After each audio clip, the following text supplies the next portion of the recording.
여러분 안녕하세요. 여러분과 이야기할 내용은 바로 오늘 원가 회계 속에서 바로 기타 주제.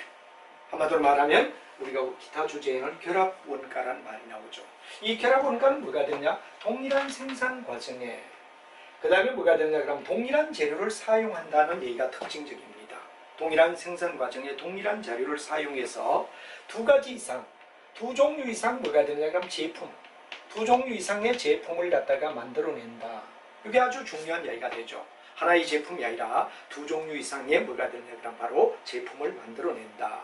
그래서 우리가 일반적으로 그래서 이렇게 연이어 생산된다. 그러니까 이런 얘기를 갖다 우리는 뭐라 그러냐 이런 과정을 한마디로 말하면 연산품이다 이런 말을 씁니다. 연이어 생산되는 제품이다. 그래서 연산품이라고 얘기를 하죠. 그래서 연산품이라는 말에 대한 이야기를 우리가 가만히 보면 예를 들어 낙농에서 우리가 봤을 때 뭐가 되느냐 그러면 생유를 가지고 우유를 가지고 예를 들어 우리가 보면 버터를 만든다든가 크림을 만든다든가 또는 아니면 탈지유를 만든다든가 이건 뭐가 되느냐 그러면 바로 똑같은 뭐가 되느냐 그러면 생유를 가지고 생우유를 가지고 이제 이렇게 세 가지를 만든다. 그럼 이건 뭐가 되느냐 연산품이라고 우리가 말하고 결합 원가 계산 과정이다. 이렇게 회계에서 얘기하게 됩니다. 또 화학 속에서 나프타를 가지고 에틸렌이나 메텐이나 프로텔렌이나 이런 걸로 우리가 생산을 한다. 그럼 이거 역시 어디에 되느냐 그러면 연이어 생산되는 연산품이라고 말할 수 있다. 하는 이야기가 될 겁니다.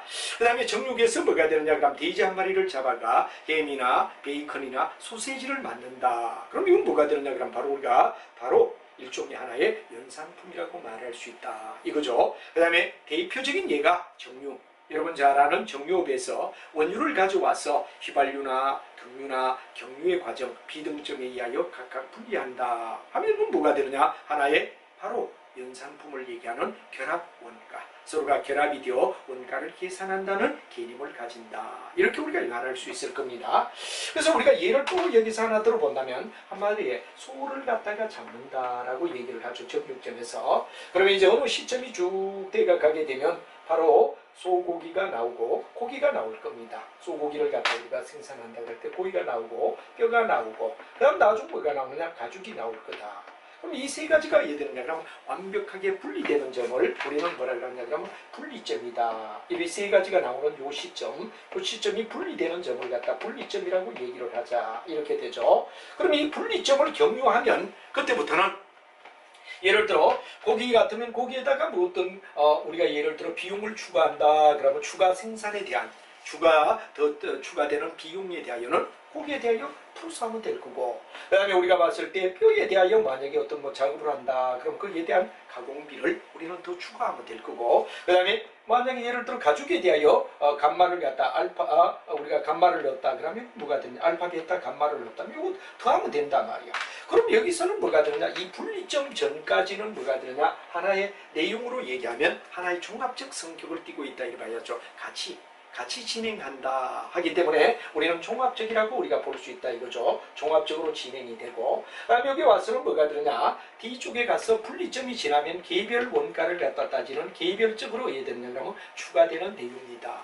이래서 바로 종합적 성격과 개별적 성격을 다 더하고 있는 이렇게 결합이 되었다.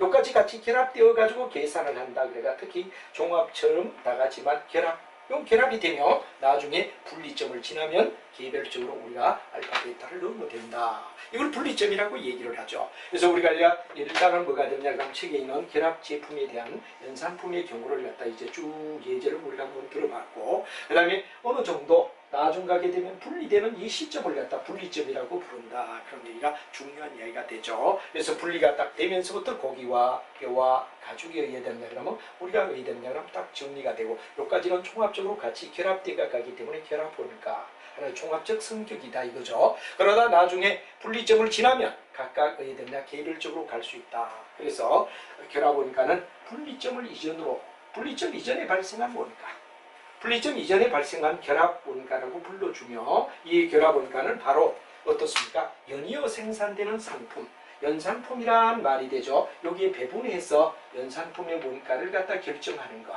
바로 연이어 생산하는 제품의 원가를 결정하는 과정을 우리는 일반적으로 뭐라 하냐 결합 원가라고 불러준다. 이 생각이 안 날 때는 이제 소를 한 마리 잡는다면 고기, 뼈, 가죽 이렇게 분리될 때까지 일어나는 비용은 결합원가고 그 이후부터는 각각 의되죠. 각 공정별로 뭐 예를 들어 고기는 고기대로, 뼈는 뼈대로, 가죽은 가죽대로 더 추가적인 비용을 갖다 따로 분리시키면 될 거 더해주면 되지만 여기까지 같이 갔을 때 이걸 어떻게 우리가 분리하느냐, 이 결합된 원가를 어떻게 우리가 여기에 고기에, 뼈에, 가죽에 분배를 하느냐, 이게 바로 여러분 잘 아는 뭐가 되느냐, 결합 원가의 중요한 이슈다 하는 이야기를 여러분이 알면 되겠죠. 그래서 이제 일단은 바로 이렇게 우리가 분리 이전에 생긴 원가를 어떻게 서로가 나누어서 결정해 주느냐 하는 이야기를 여러분하고 한번 살펴보자 하는 이야기가 결합원가에서는 굉장히 중요한 이슈다 하는 말로 설명을 드릴 수 있을 겁니다. 그럼 여러분하고 같이 이 결합원가가 나왔다. 예를 들어 여기까지 비용이 만약에 뭐 500만 원 들었다. 500만 원 들었다. 분리가 되기 전까지는 어떻게 되죠? 이거 같이 들어간단 말이야. 같이 들어간데 결합이 되며 여기 연이어 생산되기 때문에 종합이라는 말과는 조금 다르지만 성격은 종합적이고 연이어 생산되는 상품이며 나중에 여기 지나고 난 다음 분리점만 지나면 그 이후에 추가되는 비용은 개별적으로 얼마든지 우리가 생각할 수 있다. 이렇게 우리가 되겠죠.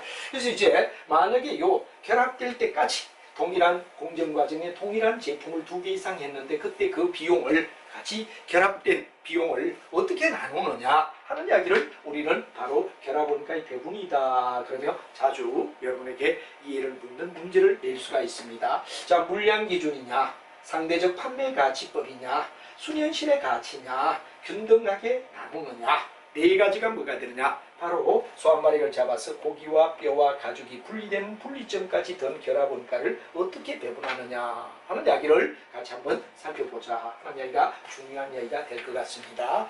자, 그럼 여러분들 이때 든 비용을 어떻게 분리하느냐 하는 과정을 갖다 우리가 이제 2종류 이상 같이 결합되어서 비용이 들었는데 이 비용을 어떻게 나누느냐 하는 이야기를 여러분하고 하나하나 꼼꼼히 살펴보자 이겁니다. 맨 먼저 뭐가 되느냐, 물량 기준이다. 물량은 말 그대로 바로 생산된 예를 들어 고기와 뼈와 가죽을 무게로 나누겠다. 그럼 단순한 고기를 만약에 키로별로 나눈다. 그럼 이건 물량 기준입니다. 그래서 여러분 거기에 나와 있지만 중량은 무게를 얘기하죠. 그다음 여러분들 부피는 크기를 갖다 얘기하죠. 그다음 면적 뭐 이런 걸 가지고 만약에 분배를 한다. 이거에 근거한다.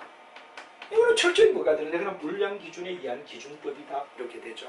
그래서 아까 만약에 소 한 마리를 잡아서 고기, 뼈, 가죽까지 갔는데 거기를 만약에 물량 중량은 무게, 부피, 예를 들어 면적을 가지고 근거로 나눈다 그러면 이거는 물량 기준법이라는 방법에 의하여 한다. 이렇게 되겠죠. 그 다음에 이제 상대 판매 가치법이라는 말이 나옵니다. 상대 판매 가치법은 이 연산품을 팔았을 때 이 연산품을 갖다 팔 때 만약에 연산품의 상대적 판매 가치 판다면 얼마 받느냐 하는 판매 가치를 갖다 근거로 한다. 그럼 이건 뭐가 되죠? 우리가 철저히 봤을 때 상대 판매 가치라고 얘기한다. 예를 들어 고기는 뭐 600만 원, 예를 들어 가죽은 예를 들어 뭐 200만 원, 뼈는 예를 들어 100만 원 이렇게 만약에 구분된다면 그게 비례하여 되죠. 만에 나눈다. 이러면 이건 상대적 판매 가치법이라고 얘기할 수 있다 하는 말이 되겠죠. 그 다음에 이제 우리가 순실현 가치다 그런 말이 NRV를 쓰죠. 바로 여러분 잘 알지만 Net Realizable. 그 다음 뭐가 되느냐, Value 하는 말이 되고 SO드나 이런 말에서 NR 그 다음 V 요게 바로 Net 그 다음에 R Realizable Value 요거란 말이에요. 이건 무슨 말을 하느냐 하는 이야기인데 순실현 가치란 말은 판매한 최종 판매 가격에다가 물건을 팔았을 때 최종 판매 가격에다가 뭐를 갖다 빼느냐, 바로 추가적인 가공 비용, 추가적 가공 비용을 빼라. 그래서 예를 들어 우리가 만약에 뭐 최종의 판매 가격이 있다면 예를 들어 그 중간에 추가적 가공비가 있다면 가공을 뺐단 말이야. 그럼 이게 뭐가 되냐? 나중에 팔았을 때 실현된 가격이다. 해서 최종 판매 가격에다가 예를 들어 뭐 가죽은 가죽대로, 고기는 고기대로, 뼈는 뼈대로 손을 봤다 그러면 추가적 비용이 있었을 거란 말이야. 그럼 그걸 갖다 뺀 나머지 판매에다가 추가적 비용 든 걸 빼고 비례적으로 세 등분을 갖다가 나눠가 금액이 얼마냐. 그럼 그 바로 분리점까지 들었던 금액이 얼마다. 그럼 비례적으로 비례적으로 순현실같이 이하여 우리가 나눠줄 수 있지 않느냐 하는 얘기를 얘기하는 겁니다. 그 다음에 이제 균등이일이다 그러는 건 아주 쉽죠. 하나리어야 되느냐 그러면 아무런 이유 없이 바로 뭐가 되느냐 그러면 결합원가를 갖다가 동일하게, 예를 들어 우리가 동일하게 취급하자, 균등하게. 예를 들어 우리는 뭐 소 같은 경우는 그렇게 되기 어렵지만 균등한 가격을 갖다 받을 수 있다는 존재, 매출 총액이 동일하다는 가정, 이렇게 동일하다는 이야기, 매출의 원가가 동일하다는 가정, 동일하다는 가정이라는 말이 굉장히 중요한 이야기가 되죠. 그래서 예를 들어서 동일한 균등한 가정이다 이럴 때는 이렇게 나누죠. 예를 들어 우리가 봤을 때 뭐가 되느냐 그러면 뭐 고기를 3분의 1, 뼈를 3분의 1, 가죽을 3분의 1, 세 가지라 그러면 3분의 1, 3분의 1, 3분의 1로 균등하게 나눠가지고 비용으로 처리하자. 든 비용을 같이 잡아주자. 그럼 이게 뭐냐 그러면 균등이익률법이라고 우리가 말할 수 있다 하는 결합원가에서 바로 분리점 전까지 든 결합원가를 어떻게 나누지요?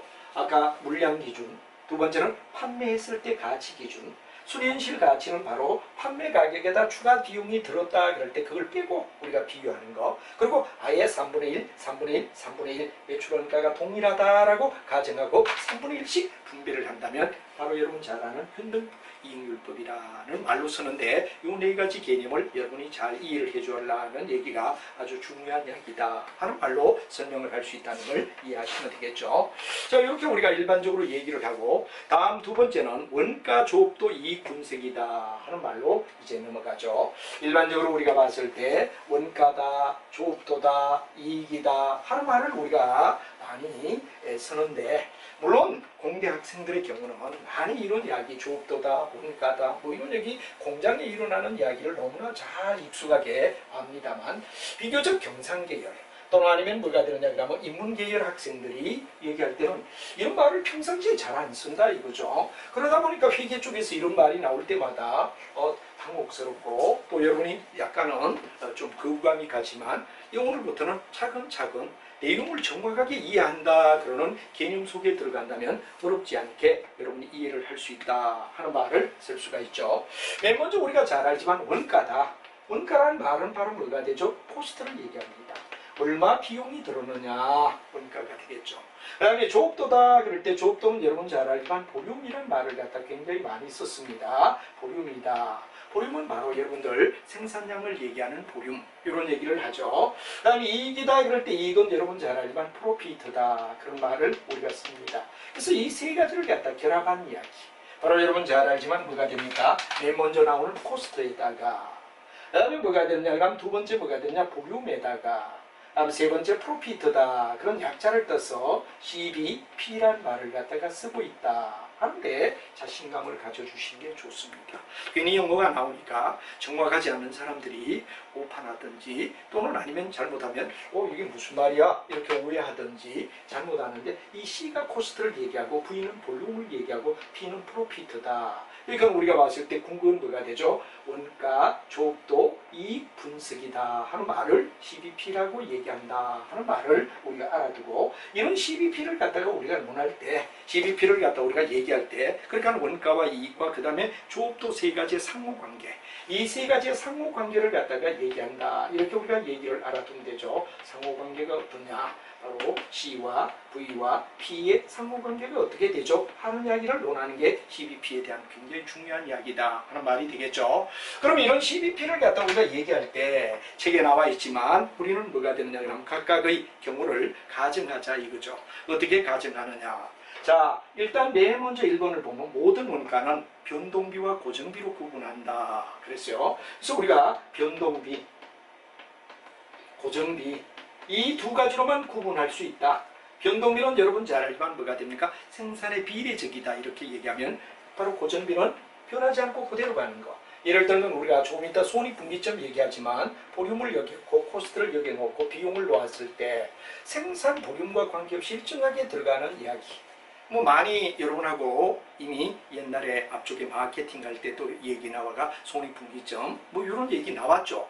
회계 쪽에서 또 나오는 이야기가 되고 또 재무관리 쪽에서도 자주 얘기가 나오는 거, 손익분기점 매우 중요해. 이게 뭐냐? 픽스드 코스트다. 여러분들 잘 알고 있는 임차료, 예를 들어 만약에 우리가 봤을 때 임차료는 생산에 관계없이 일정하게 의되죠. 쭉 꾸준히 그대로 들어간다. 이렇게 우리가 보죠. 반면에 이번에는 매출액과 정비례하며 들어간다. 밸리어블 코스트가 되지.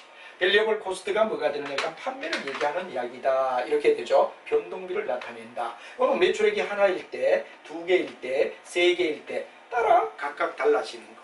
예를 들면 만약에 판매라면 우리가 일반적으로 봤을 때 뭐가 되느냐 그러면 예를 들어 어떤 겁니까? 광고비가 여기에 속하겠죠. 판매 같은 광고비가 되고, 만약에 물건을 만든다 그러면 재료비 같은 거. 재료비는 어디까지나 물건의 생산량에 비례하니까 재료비가 여기 들어가죠. 판매를 위할 때는 광고비가 속하고, 물건 만들 때는 재료비라고 본다. 이거 다 변동비, 재료비가 어디 되느냐? 비슷하다고 보자. 두 가지로 나눈다 이야기죠. 이걸 갖다 우리가 나중에 어디 되느냐? 결합한 게 DC가 된다. 그런 얘기가 되고, 여기다 TR을 놓았을 때 TR을 여러분 잘 알면 총수익이죠. 총비용과 총수익이 만나는 교차점. 요 점이 바로 뒤에 배우는 뭐가 되느냐? 손익분기점이 되고, 요거보다 더 많이 파느냐? 적게 파느냐? 여기에 따라 바로 요 점이 뭐가 되느냐? 총수익과 총비용을 같게 만들어주는 점이다 하는 게, 이가 손익분기점이 되면 요걸 직선 방정식으로 y 꼴 ax 플러스 b, 여기는 y 꼴 a-x 플러스 b 다시 이래 놓고 연립으로 두 개를 푼 게 뭐가 되죠? 손익분기점 공식이다. 이런 말이 되는 걸 여러분이 알고 있다 이겁니다. 자, 이걸 여러분 알면 첫 번째는 뭐가 되느냐? 이와 같이 모든 비용을 변동비와 고정비로만 고정한다 하는 얘기가 되죠. 그다음에 두 번째는 수익의 원가는 확실하게 결정된다 하는 말이 확실성을 얘기합니다. 예를 들어 우리가 봤을 때 확실성하의 의사결정. 그리고 일면 이걸 갖다 우리는 뭐라 그러냐 그러면 여러분 잘 알지만, 확실하다 그러는 건 뭐가 되느냐 그러면 선형이라는 말을 쓰죠. 선형은 직선을 얘기합니다. 아까 제가 얘기했지만 바로 y 꼴 ax 플러스 b, y 꼴 a-x 플러스 b, 이 두 개의 연립으로 풀어가 손익분기점을 찾는다면 바로 직선, 확실성 하에 의사결정에 나오는 이야기가 되겠죠. 변동이 없습니다. 그 다음에 이제 우리가 세 번째 이야기는 뭐가 되느냐 그러는데, 바로 중요한 이야기가 판매 가격이나 단위당 변동비나 그 다음 총고정비나 조업도는 관계없이 일정하게 되어야 된다. 그러니까 우리가 일반적으로 이런 총고정비와 조업도에 관계없이 일정하다. 판매 가격, 단위당 변동비, 총고정비 이런 것들은 어떠냐면 조업도에 관계없이 항상 일정하다고 가정한다. 이게 세 번째, 일정하다. 제가 다 적지는 않더라도 여러분들이 정리해 주세요.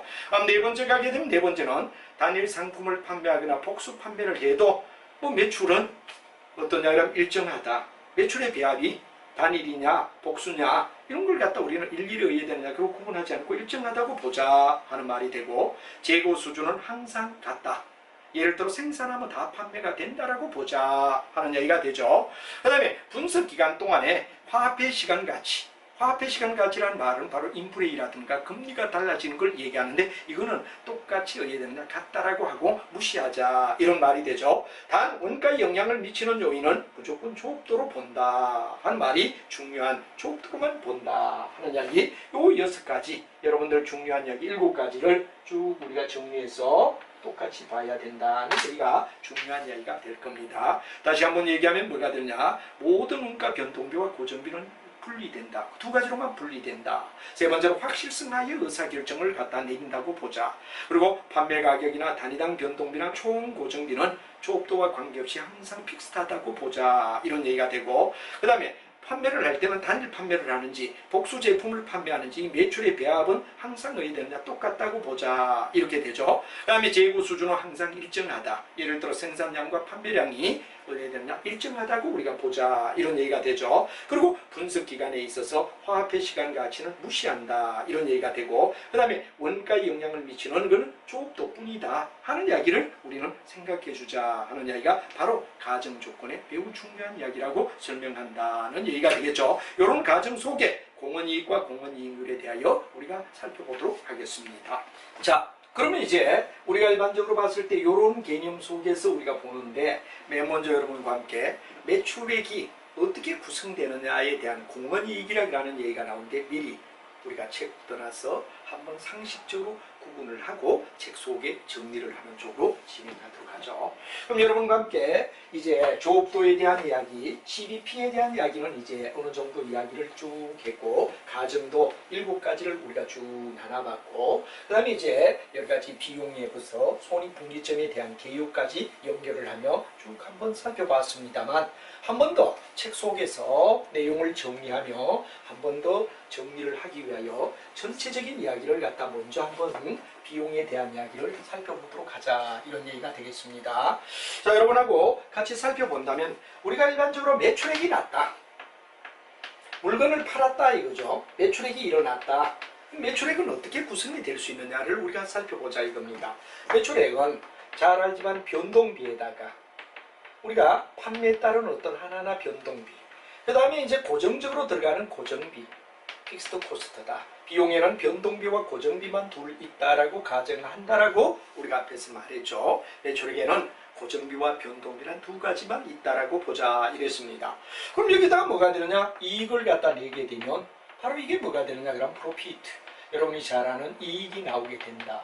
통상 얘기하면 매출액은 이렇게 3가지로 변동비와 고정비와 그리고 이제 이익이라 그러는 이야기로 구분할 수 있다 하는 이야기가 첫째 이슈가 될 겁니다. 그럼 이제 좀 한 번 더 얘기하면 매출액을 또 어디에 되느냐? 그럼 우리가 마이너스 변동비로 나눠 빼라. 그럼 이거 만약 매출액에 다 변동비를 갖다 뺀다면, 이항에서 뺀다면 어디에 되느냐? 남는 거는 고정비와 이익이라고 우리가 말할 수 있지 않느냐 하는 이야기로 나누는 거죠. 그래서 우리가 일반적으로 봤을 때 매출해서 바로 변동으로 들어가는 비용은, 이 차이는 궁극은 뭐가 되느냐? 그럼 나중에 고정비와 이익을 갖다 어디에 되느냐? 그러면 바로 어디에 되죠? 산출 시기는 공헌된 이익이다 하는 얘기로 설명을 할 수 있다 이거죠. 그리고 요거 대신 우리가 엮는다 그러면 요게 뭐가 되느냐? 그럼 바로 여러분 잘 아는 공헌이익이라고 말하죠. 공헌이익은 바로 고정비에다 이익. 요게 뭐냐? 공헌이익이다. 뭐에 공헌한다? 이익에 공헌하며 뭐냐? 그럼 기업을 갖다 유지하는데 공헌해준다. 뭐와 뭐를 다는 거? 고정비에다가 바로 이익을 갖다 산출하게 하는데 공헌했다. 뭐에다 뭐를 갖다? 매출에 갖다가 변동비를 갖다 뺀 거. 예를 들어 가장 대표적인 게 이거죠. 바카스 한 병을 갖다 1,000원에 판다. 근데 왜 되느냐? 우리가 변동비 한 병에 들어오는 금액이 얼마냐? 600원이다 라고 가정하자 이거죠. 그러면 여러분들 공헌이익은 1,000원에서 600원을 뺀, 왜? 바카스 한 병당 변동비가 600원이라면 1,000원에서 600원을 빼면 400원이 바로 뭐가 되느냐? 회사를 운영하는 집세, 약국의 약사, 예를 들어 약사가 고정비를 내고 자기의 이익을 갖다 거두는데 공헌된 이익이라고 볼 수 있지 않느냐? 바카스 하나를 생각하자 말이야. 한 병당 보니까 얼마냐? 단위당 단가가 1,000원인데 그럼 사는 거 얼마냐? 600원에 사왔다. 그럼 1,000원에 팔고 600원에 사왔으니까 400원이 이익인데, 그 400원은 바로 집세를 줘야 되는 고정비와 그 다음에 약사가 이익을 남기는데 공헌을 하는 공헌이익이다라고 말할 수 있지 않느냐. 그러니까 매출액과 변동비를 뺀 차액이 공헌이익이라고 말할 수 있다 하는 이야기로 설명을 할 수 있다는 게 아주 중요한 이야기가 되죠. 그래서 공헌이익이다 이겁니다. 그래서 우리가 일반적으로 봤을 때 이 공헌이익을 갖다 우리가 얘기하고, 이 공헌이익은 궁극은 뭐냐? 그럼 이렇게 얘기도 할 수 있죠. 공헌이익을 갖다 좀 더 해봐라 그러면 단위당 판매 가격에다가 아까 제가 하나를 파는데 1,000원을 받는다 그러면 단위당 판매 가격이죠. 그러면 단위당 뭐가 되느냐? 그러면 바로 예를 들어서 변동비라는 말은 한 병을 사오는데 원가가 얼마냐? 이렇게 우리가 보면 이게 하나 사오는데 1,000원이고 예를 들어 판매 가격이 1,000원이고 600원만큼 원가를 들여가지고 사온다면 그건 400원이 뭐가 되느냐? 그러면 여기다가 판매량을 갖다 곱하라. 그럼 이거 한 병을 기준으로 할 때는 400원이지만 몇 병을 팔았느냐? 이게 바로 공헌이익의 전부가 아니냐? 이런 얘기가 되죠. 그래서 궁극은 요걸 갖다 우리가 더 압축해서 얘기한다면 요 이야기는 뭐를 얘기하죠? 단위당 판매 가격에다가 단위당 변동비를 뺀다는 거는 바로 뭐를 갖다 단위당 공헌이익을 나타낸다 이거죠. 요걸 갖다 우리가 좀 더 얘기를 갖다 압박한다면 단위당 공헌이익, 한 단위를 팔아가 얻어지는 공헌이익이 얼마냐 이 말이지. 그럼 1,000원에 팔았는데 600원이 뭐가 되냐 그럼 바카스 값이라면 400원만큼 단위당 공원이익이란 말이야. 여기다가 뭐가 되냐 판매 수량을 곱한 것과 같다. 판매 수량을 곱한 것과 같다라고 얘기할 거 아니냐 이런 얘기가 되지. 여러분이 이제 단위당 공원이익에다 판매량을 갖다 수량을 곱하면 바로 우리가 말하는 뭐가 되냐 내용이다 하는 얘기가 되고, 그 다음에 이 바로 단위당 판매 가격이 어디 되느냐 그러면 공원이 변동을 갖다 뺀 걸 갖다 나중에 한계이익이라고 얘기를 해요. 한계이익이다. 우리가 봤을 때 MS라는 얘기를 갖다 쓰죠. MS 마지날 수입이란 말을 써서 한계이익이란 말을 쓰는데, 바로 우리가 단위당 변동비를 넘어선 요 단위당 변동비까지가 뭐가 되느냐 그럼 우리가 봤을 때 손익분기점이란 말이야. 손익분기점을 넘어난 MS다 하는 이야기도 뒤쪽에서 우리가 얘기하게 될 겁니다. 그래서 결국은 뭐가 되느냐, 이걸 좀 더 우리가 여기서 가져와서 우리가 분석을 한다면 이건 바로 뭐가 되죠? 1 마이너스, 바로 여러분들 다 알지만 뭐가 됩니까? 매출 단가에 한 단위당 매출의 단가분에 뭐가 되느냐 그러면 한 단위당 뭐가 되느냐 그러면 변동비. 그러니까 우리가 봤을 때 한 단위의 단가분에 한 단위에 뭐가 되느냐 그러면 바로 변동비를 나타내는 변동비율을 나타내죠. 이게 뭐가 되느냐 그러면 냉정히 따지면 요 내용이 한 단가이다 변동비 하나하나 이렇게 우리가 얘기하죠. 단위당 단가이다 단위당 변동비라 변동비율이란 말이야. 이 변동비율이 뭐가 되느냐 냉정히 따지면 공헌이익률이다. 공헌이익률이라고 말할 수 있다. 어느 정도 공헌하느냐, 예를 들어 1,000원에 사서 예를 들어 600원을 갖다 했다면 바로 그건 뭐가 되느냐 그럼 변동비를 갖다 뺀 매출 단가분의 변동비, 그러면 1,000원인데 600원이니까 뭐가 되냐 10분의 6, 60%가 뭐가 되냐 공헌이익률이라고 말할 수 있다. 이런 얘기가 되죠. 그 다음에 위에 고정비에다가 희망이익을 갖다 우리가 했는데 보통 손익분기점의 희망이익은 뭐가 됩니까? 바로 잘 알고 있는 0이란 말이에요. 그리고 이게 뭐냐면 BP를 나타내는 이야기다 하는 이야기를 하는 거, 한 번 더 우리가 정리해서 연결할 수가 있었다. 이런 예비 지식을 가지고 여러분하고 어디 되느냐 뒤쪽의 내용을 하나하나 우리가 살펴주자 하는 이야기가 중요한 이야기가 되겠죠. 그럼 여러분 알다시피 우리가 일반적으로 손익분기점이 이렇게 나온다는 거, 변동비율, 매출 단가의 변동비가 얼마냐 변동비율을 얘기하는 거죠. 거기다가 이 변동비율이 바로 왔을 때 우리가 공헌이익에 나오는 단위당 단가분의 변동비가 얼마냐 하는 판매 가격과 변동비 관계를 따졌듯이 여기서 변동비가 매우 중요한 역할을 하다 보니까 1 마이너스 변동비율분의 고정비 플러스 희망이익이라는 내용을 놓고 손익분기점이라 하는 이야기까지 우리가 먼저 살펴봤다 하는 이야기가 되겠습니다. 그럼 여러분과 함께 이런 얘기 속에서 우리가 봤을 때 쭉 설명을 갖다가 했는데 이 내용을 가지고 이제 한번 연결해서 더 연결하며 우리가 살펴보자 하는 말이 중요한 이야기가 될 것 같습니다. 자, 아까도 말했지만 공헌이익이란 말은 어떤 거니? 한번 정리를 하죠. 제가 미리 먼저 얘기를 했고, 그 다음에 이제 바로 변동비를 갖다 우리가 뺐을 때 한 매출에 파는데 매출액에다가 변동비를 뺀 것이 뭐가 되느냐? 그럼 바로 여러분 잘 알지만 공헌이익이다 이런 말을 했죠. 공헌은 뭐에 공헌하느냐 하면 바로 고정비와 이익을 내게 한다. 고정비는 장사를 하는데 공헌을 했다 이런 말이 되고, 이익을 내는데 공헌을 했다. 그러니까 바로 매출액에다가 변동비를 갖다가 빼면 바로 고정비와 이익이라 그러는 두 가지에 공헌하게 된다는 얘기를 우리가 알려주는 얘기가 되는 거죠.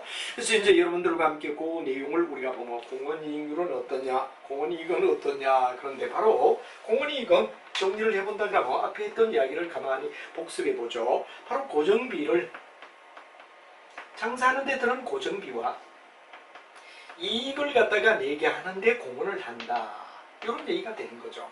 그럼 요거에 앞서서 우리가 뭐가 바로 매출액에서 뭐를 갖다 뺀 거, 매출액에서 뭐를 갖다 뺀 거, 바로 여러분 잘 알지만 매출액에서 우리가 일반적으로 봤을 때 일종의 변동비를 빼면 그렇기 때문에 매출액에서 변동비를 뺀 내용이 공헌이익이 되며 뭐와 뭐를 고정비와 이익을 갖다 해야 되느냐 그럼 플러스 해주는 역할. 매출액에다가 뭐를 빼라? 그렇죠. 변동비를 빼라. 요거였단 말이야. 자, 그걸 여러분 이해를 하면 되고, 그러면 우리가 궁극은 뭐가 되느냐 그러면 의미를 우리가 살펴본다면 고정비와 이익을 회수하는데 변동비를 뺀 만큼 요만큼이 바로 뭐가 되냐 고정비와 이익을 갖다가 살리는데 얼마나 공헌했나 이 공헌의 얘기가 되기 때문에 공헌이익이라고 불러준다 하는 이야기를 여러분이 알면 될 것 같아요.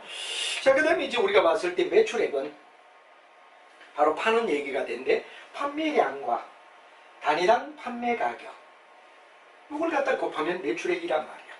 그럼 매출액은 궁극은 또 딴 말로 말하면 자 우리가 이렇게 돼서 매출액은 판매량에다가 라당 단가 이걸 얘기하면 되고 그 다음에 총 변동비는 변동 제조비에다가 변동 판매비를 더하는 것. 또 좀 더 얘기하면 직접 재료비와 직접 노무비와 변동 제조 간접비를 더해요. 그리고 변동 판매 관리비를 더하는 것과 같다. 이게 뭐냐 그러면 우리가 봤을 때 총 변동비를 나타내는 말과 같다 이거죠. 그 다음에 단위당 공헌 이익은 어떠냐 그런데 판매 가격에다가 단위당 변동비를 빼라 이런 얘기가 되는 거지. 그래서 여러분들이 앞에 배웠던 내용을 상기하며 이런 식이 나오구나 하는 이야기를 먼저 여러분이 생각을 해주면 훨씬 더 어떻습니까? 풀어나가는데 문제가 없고 힘이 덜 든다 하는 내용으로 쭉 설명했던 부위를 생각해주면 될 것 같습니다. 자, 그 다음에 이제 우리가 본다면 공헌이익률이란 말이 나오죠. 공헌이익률의 의미는 뭐냐 하는 이야기를 또 여기서 우리가 배웠지만 한번 더 따져주며 정리를 깔끔하게 하고 나가자 하는 이야기가 되겠습니다. 자, 여러분하고 같이 한번 보도록 하죠. 일반적으로 공헌이익률은 이런 얘기가 되죠. 얼마나 몇 프로를 공헌했느냐 뭐와 뭐에 고정비와 이익을 내는데 몇 프로 공헌을 했느냐 하는 이야기가 중요한 이야기다 이거죠. 공헌이익은 궁극은 매출액 중에 고정비와 희망이익에 요 두 가지를 구하는데 얼마나 공헌했느냐 요 얘기를 갖다 얘기하고 요건 바로 매출액에다가 뭐를 갖다 뺀다? 변동비를 빼는 거지 뭐. 변동비를 빼는 거.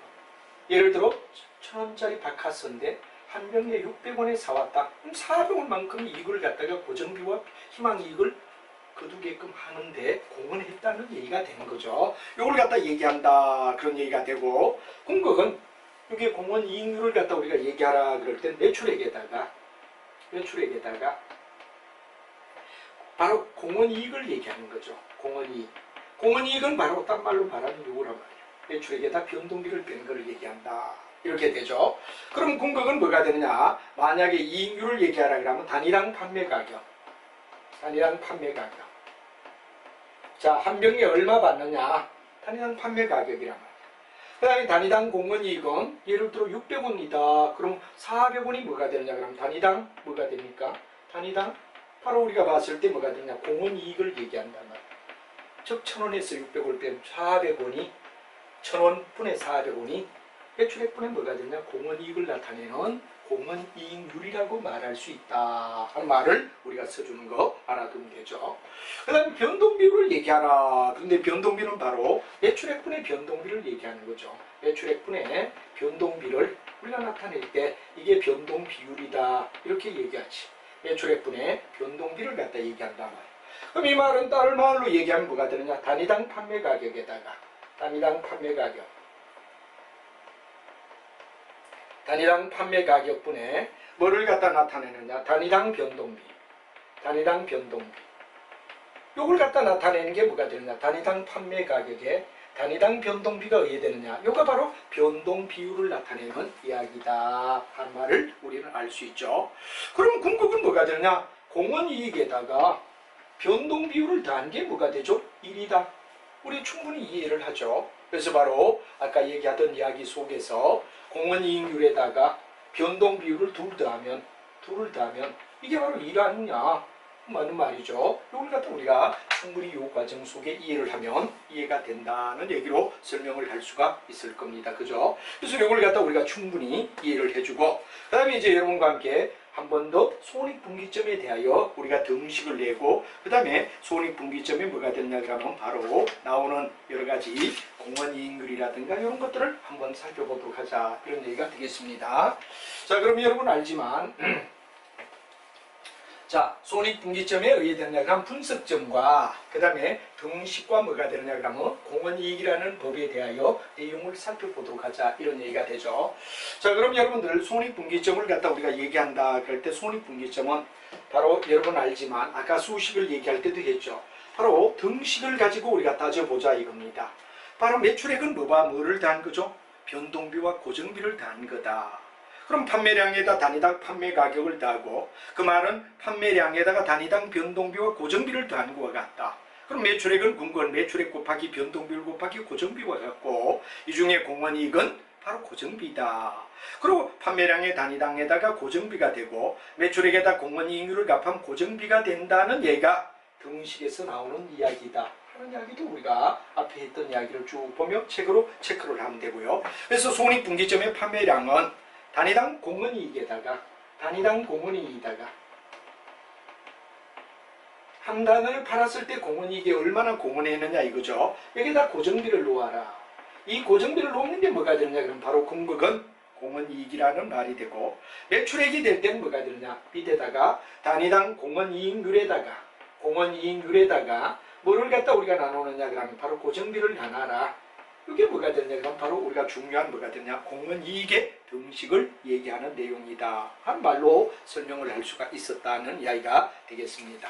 자, 이걸 갖다 여러분들 이해하면 손익분기점은 워낙 많이 나오기 때문에 제가 여기서 새삼스럽게 하지 않더라도 도표나 수식 이런 거는 여러분들이 많이 들어서 아리라 생각하고, 이제 여러분하고 영업의 레버리지라는 말, 이것도 재무관리 쪽에서 나오는 이야기지만 한번 여기서 같이 이야기를 하도록 하죠.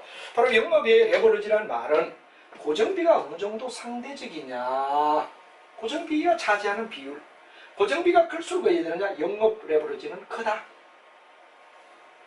그리고 손익분기점 부근에 뭐가 되느냐 그러면 만약에 영업이익이라면 이제 점점 어떻게 되느냐 그러면 매출액이 어떻게 되느냐 그러면 증가하면은 작아진다. 왜? 변동비는 증가하지만 고정비는 일정하기 때문에 그렇다 하는 얘기인데, 이걸 우리가 한번 살펴보면 이겁니다. 전에도 말했지만 일단 매출액이,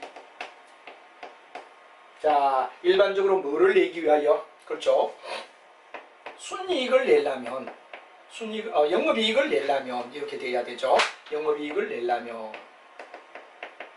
고정비를 커버하는 내용이 돼야 된다.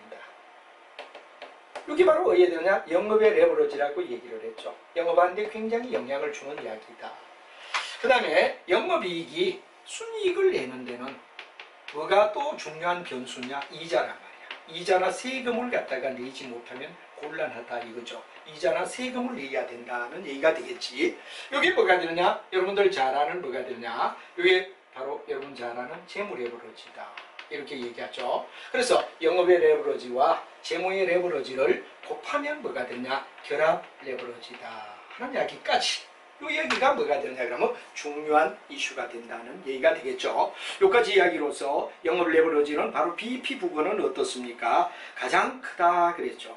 그 다음에 뭐가 되느냐 그러면 영업이익이 매우 작기 때문에 오히려 BEP 쪽은 뭐가 됩니까? 가장 의해 되느냐, 매출액이 증가함에 따라 점점 작아지는 현상을 뒤에는 가져오는데, 그는 변동비가 증가하나 고정비는 일정하기 때문이다 하는 말을 우리가 설명하고 있습니다.